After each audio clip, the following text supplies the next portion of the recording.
Welcome back my friends. आज का हमारा जो टॉपिक है वो वाइब्रेशन इन स्ट्रेस्ड स्ट्रिंग है। पिछले कुछ दिनों से मैं देख रहा हूं, ये रिक्वेस्ट करना जरूरी होता कि चैनल को सब्सक्राइब करें क्या? तो ये जरूरी नहीं कि कोई रिक्वेस्ट करे आपसे, अपने आप अगर नए व्यूअर हैं तो आपको सब्सक्राइब कर ही लेना चाहिए अगर आपके मतलब की चीजें हैं तो।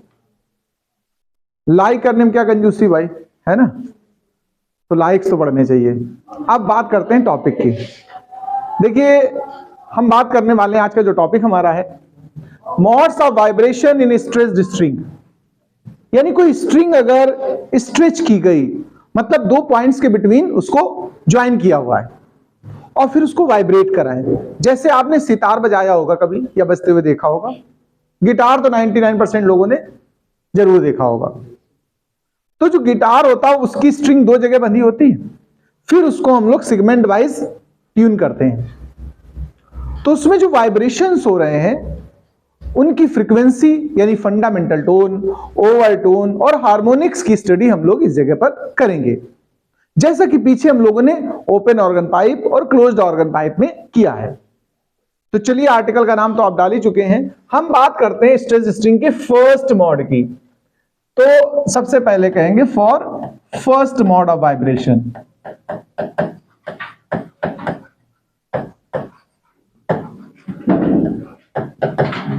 अगर हम फर्स्ट मॉड में वाइब्रेट कराना चाहेंगे तो इसका क्या सेंस है, जरा इसको समझ ले। हमारा फर्स्ट मॉड का मतलब होता है, जैसे ये स्ट्रिंग है, इसको हम वन सेगमेंट में वाइब्रेट कराएंगे। अगर सिंगल सेगमेंट बना रहे हैं आप तो इसको हम फर्स्ट मॉड कहेंगे। ये देखिए, यहां नोड होगा कि नहीं होगा बताओ? जो रेस्ट पॉइंट होते हैं उसको हम लोग क्या बोलते हैं? नोड। और जो मिड पॉइंट होगा वो एंटी नोड होगा, यहां एंटी नोड होगा। अभी फर्स्ट मॉड है, इसका मतलब सिंगल सेगमेंट में वाइब्रेशन हम कर रहे हैं। इस पूरी लेंथ को हम लोग एल लेट कर ले रहे हैं, लेंथ ऑफ द स्ट्रिंग। और टू नोड्स की सक्सेसिव सेपरेशन कितना होता है? Lambda by 2। और जो लैम्डा फर्स्ट मॉड के लिए है तो सफिक्स में क्या ले लें? 1, लैम्डा 1 कह देंगे, तो लैम्डा 1/2। अब हम यहां से सीधा डायरेक्ट देख सकते हैं। Now lambda 1/2 is equal to L. तो लैम्डा 1 कितना निकल के आ गया? 2l। हमारा टारगेट तो फ्रीक्वेंसी डिटरमाइन करना है। फ्रीक्वेंसी, वेवलेंथ और वेलोसिटी में एक रिलेशन होता है, v is equal to N lambda. ये मैं डिस्कस कर चुका हूं। वी नो दैट, या we have v is equal to N lambda. First mode है तो फ्रीक्वेंसी को n1, लैम्डा को लैम्डा 1 कह दीजिए। तो फिर n1 क्या बन के आने वाला देखो? v बाई लैम्डा 1 आएगा। और आपको जानकारी होनी चाहिए, लैम्डा 1 जो निकाला वो कितना निकला है? 2l। एक और बताएं, स्ट्रेस्ड स्ट्रिंग के लिए जो वेलोसिटी का फॉर्मूला होता, ध्यान रखना, ठीक है, √T/m। T मतलब स्ट्रिंग में टेंशन, m मतलब मास पर यूनिट लेंथ। तो ये यहां पर हम यूटिलाइज कर सकते हैं। तो n1 इज इक्वल टू बनेगा 1/2l √T/m। फिलहाल मेरा एम तो इस फार्मूले से पूरा हो रहा है, मतलब ये मैंने बता दिया, टेंशन के साथ अगर कभी यूज करना हो। इसको हम, ये n1 जो फ्रीक्वेंसी है, इसको क्या बोलेंगे? फर्स्ट हार्मोनिक या फिर फंडामेंटल ओवरटोन, क्या बोलेंगे? तो the frequency n1, the frequency n1 is called first overtone, sorry, fundamental overtone, fundamental overtone और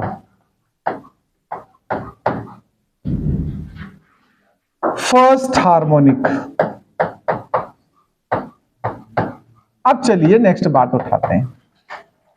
अगर हम लोग कहें सेकेंड मॉड की बात, second mod meaning second mode का मतलब हो गया हमारा। तो चलिए हम बात करते हैं सेकेंड मोड की। For second mode of vibration, देखिए सेकेंड मोड ऑफ वाइब्रेशन के लिए हम लोग क्या करेंगे भाई, समझना जरा बात को। ये तो स्ट्रिंग हो गई हमारी एल लेंथ की।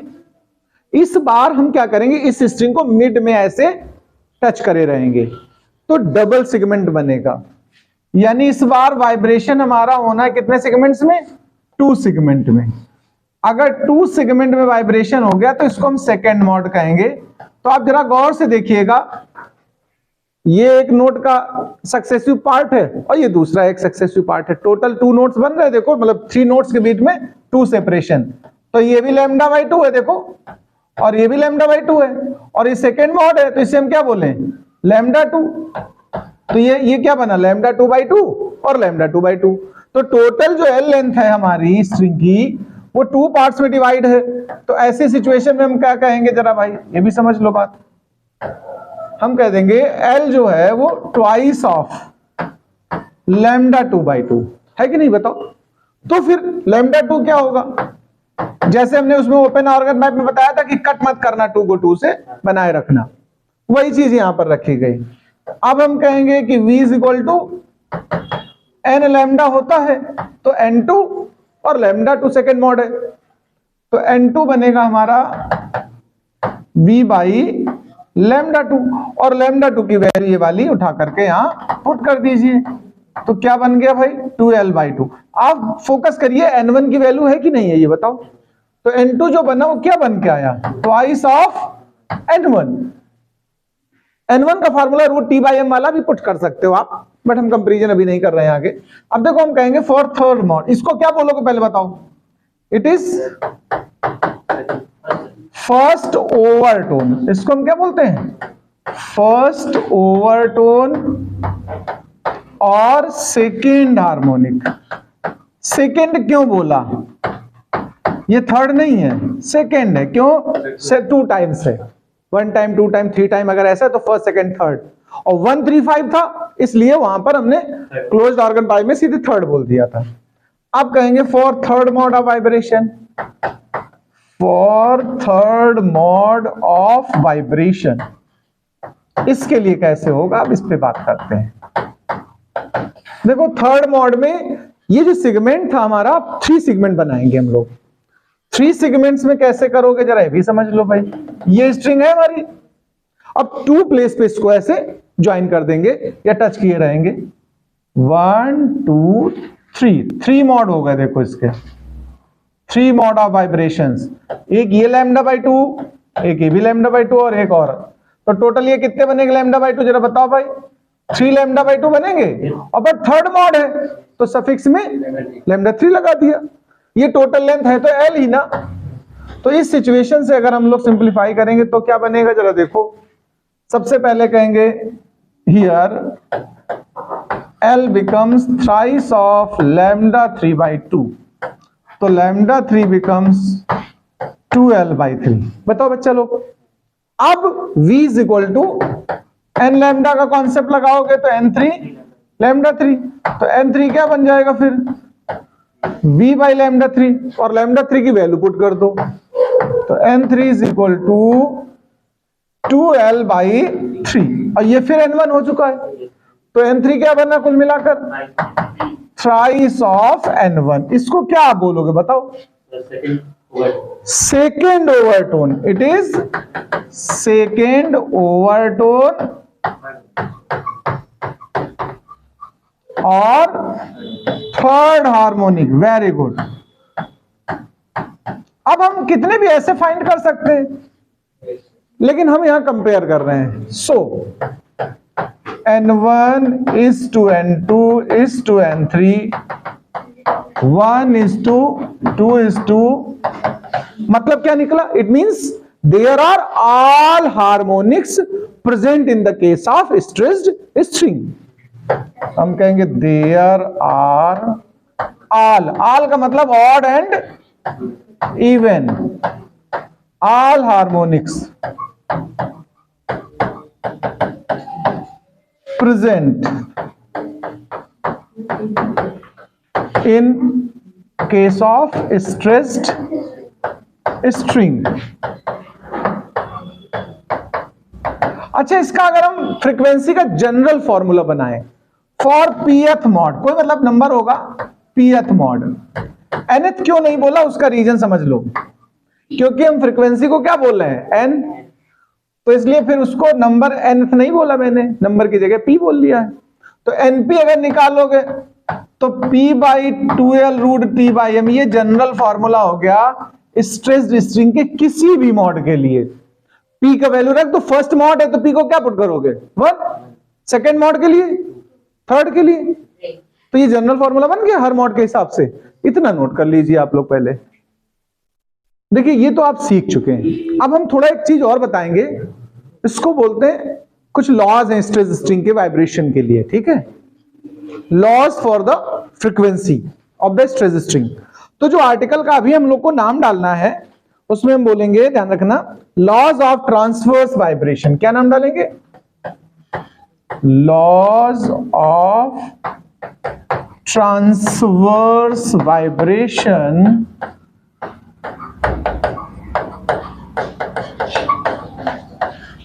इन stressed string, in stressed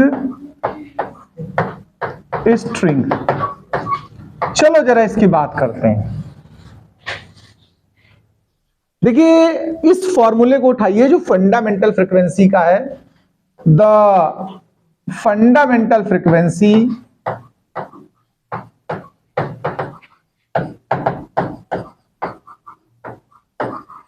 for stressed string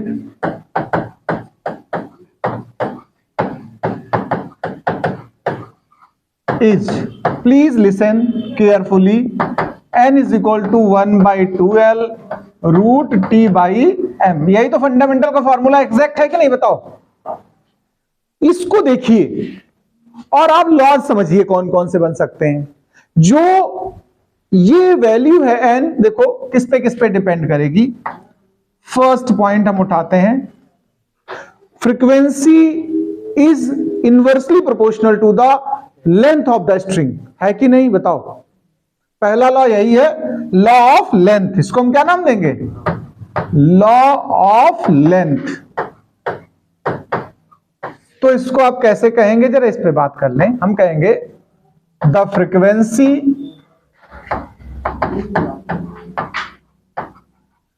is inversely proportional to the length of the string। बोलो बच्चा लोग, इतनी बात समझ में आई कि नहीं आई? बट ये कब है? जब t और m को एज ए कांस्टेंट ले लिया जाए, तभी तो उसको सबको कांस्टेंट ले लो। when tension t and mass per unit length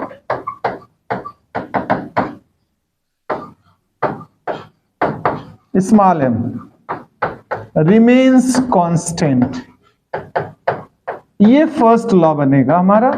इसका मतलब क्या निकला? That is n 1 by l के प्रोपोर्शनल है। ये एक फर्स्ट लॉ हो गया। अब चलिए हम सेकेंड लॉ बनाते हैं। सेकेंड लॉ हम बनाएंगे, फिर वही बात, इस बार हम क्या कहेंगे? n प्रोपोर्शनल है डायरेक्टली रूट t के, लेकिन उसके लिए l और m कांस्टेंट रहेंगे। तब तो हम कहेंगे, इसका नाम है लॉ ऑफ टेंशन। अब ये डेफिनेशन अपने आप नहीं लिख सकते हो क्या? इसी तरह से हम सीधे रिजल्ट लिख रहे हैं, जैसे n प्रोपोर्शनल रूट t। तो अब क्या लिखोगे आप इससे बताओ? हम कहेंगे frequency, fundamental frequency is directly proportional to the square root of the tension in string while length and mass per unit length remains constant. नहीं बना सकते ये लाइन, ये लिखना है आपको अपने आप से। मैं यहां डॉट डॉट लिख दे रहा हूं, आप अपने आप से इसी के बेस पर लिख सकते हो लॉ का पूरा डेफिनेशन। थर्ड लॉ उठाते हैं। थर्ड लॉ क्या कहेगा हमारा? n प्रोपोर्शनल है 1 बाई रूट ऑफ m। मतलब क्या हुआ कि फ्रीक्वेंसी, जो फंडामेंटल फ्रीक्वेंसी, इसका मतलब क्या? मैं डेफिनेशन यहां लिख देता हूं। जैसे हम कहेंगे fundamental frequency is inversely proportional to the square root of mass per unit length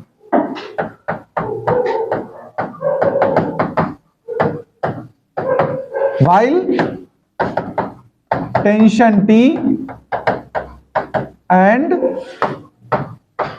length L kept constant। क्यों बच्चा?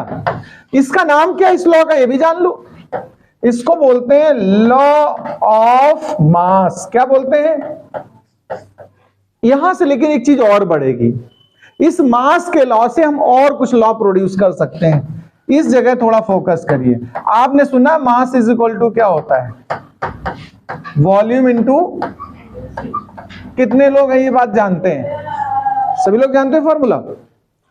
अच्छा, तो मास, लेकिन ये मास हमारा यहां क्या है? मास पर यूनिट लेंथ है ना। स्मॉल एम को हमने क्या बोला हुआ है? मास पर यूनिट लेंथ। तो जब वॉल्यूम निकालोगे तो पूरा वॉल्यूम थोड़ा निकालेंगे, वॉल्यूम पर लेंथ निकालेंगे कि नहीं बताओ? वॉल्यूम ऑफ यूनिट लेंथ, बोलो भैया। और डेंसिटी तो वही रहेगी, डेंसिटी तो कोई चेंज होना नहीं है। अच्छा, यूनिट लेंथ की अगर हम मास निकालना चाहें, स्ट्रिंग का, स्ट्रिंग की बात हो रही, स्ट्रिंग को हम कैसा लेट करते हैं? सिलेंड्रिकल। सिलेंडर के वॉल्यूम का फार्मूला होता क्या? पाई आर स्क्वायर एच। क्या होता है? सुना कि नहीं सुना? अच्छा, एच लेकिन कितना लेट करना है मुझे? 1 यूनिट लेंथ है ना। तो ये जो वॉल्यूम का फार्मूला बनेगा वो पाई आर स्क्वायर और एच की जगह 1 और डेंसिटी बनी रही। अच्छा, रेडियस को हम डेंसिटी में, डायमीटर में चेंज कर सकते हैं। रेडियस इज इक्वल टू क्या होता है?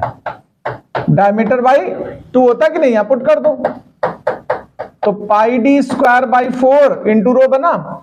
इस वैल्यू को उस फॉर्मूले में रखो चल के मास वाले में, तो n proportional 1 by root m था ना, 1 बाई m था कि नहीं? तो m की जगह क्या रख लोगे आप बताओ?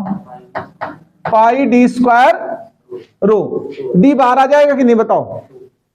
और बाई 4 था तो 2 और बाहर आ जाएगा। हमारा मतलब कांस्टेंट से नहीं, हमारा मतलब सिर्फ इन फैक्टर्स से है। तो हम कह सकते हैं एक तो रो के इनवर्सली है रूट के, और दूसरी ये चीज किसके इनवर्सली है?